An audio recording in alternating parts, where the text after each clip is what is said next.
the love of money and the work. To have a lot of money is for many people the biggest dream of their life.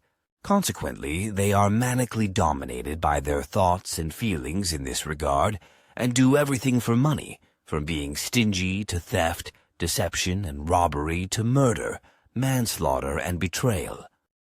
In this sense, many even sell their own bodies, whether for prostitution or their organs for transplants, etc. Truthfully, however, money is no more than a means to an end, that is, a means of subsistence management, of acquiring all sorts of necessary or luxury goods, as well as to be able to afford a home and means of transportation, and to pay for necessary insurance, etc. Money, therefore, is only a servant of the human being, which must be rightly allocated and put to use in order to make ends meet and righteously fulfill all financial obligations.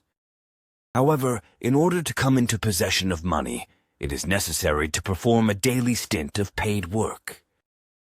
But to come into possession of money unlawfully, as by criminal machinations such as dishonesty, theft, lies, and deception, or even serious criminality through robbery, murder and manslaughter, is contemptuous of society and never a path that leads to success and a good conscience. If money is needed, then the rightness and righteousness consists of earning it through work with one's own hands and then also managing it in the right wise. Therefore, if money is needed to ensure an all-around supply with regard to all necessary things of life, then it must be worked for in an honest manner. Of course, the provision of life and all the necessities of life can be ensured not only by money, but also in other ways, such as by means of payment in kind bartering. But for this, it also requires a distinctly honest performance on the job, which can have many forms.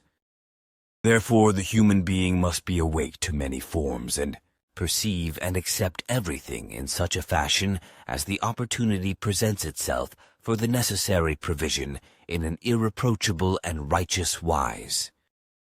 For the use of the money earned, everything must be budgeted according to plan in order to be able to fulfill all financial obligations, and also so that a mite can be put aside. Money is and always remains only a means to an end, in which case this also consists of a secureness that one does not fall prey to hardship and misery, and also does not fall into debt. By accepting and using money as a form that is nothing but purposeful in every respect, the human being secures his or her life provision and his or her security, so that he or she can always meet his or her financial obligations without any problems, and that he or she does not become dependent on anyone, and also does not become a debtor to anyone. If the human being economizes with his or her honestly earned money in a right kind and wise, then he or she is always amply provided for, and indeed even if he or she earns little. The only necessity for that consists in allocating the money quite diligently according to the really necessary requirements, only in not to spend it uselessly and senselessly on things that do not correspond to the necessity of a real need. And only if the money is honestly worked for does it flow to the human being with a clear conscience.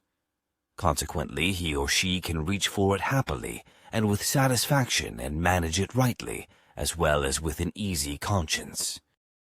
If money is handled properly, then there will be no insufficiency, nor will there be any hesitation to use it in the right kind and wise, so that everything can be handled financially in the right wise, without any problems.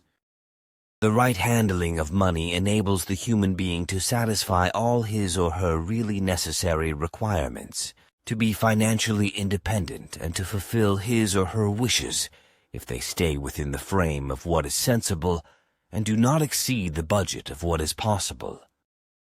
Handling money in the right wise steadily creates confidence, because such knowledge is connected with the fact that with the right handling of financial resources, no debt problems arise, and neither does poverty nor hardship nor misery and a need to live in want and starve, etc.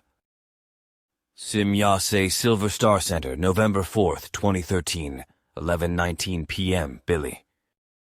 Money. Money is a substance that is constantly in motion and which often flows like a golden stream, which, however, affects the life energy and the rationality of the human being. Simyase Silver Star Center, November 4th, 2013, 11:28 p.m., Billy.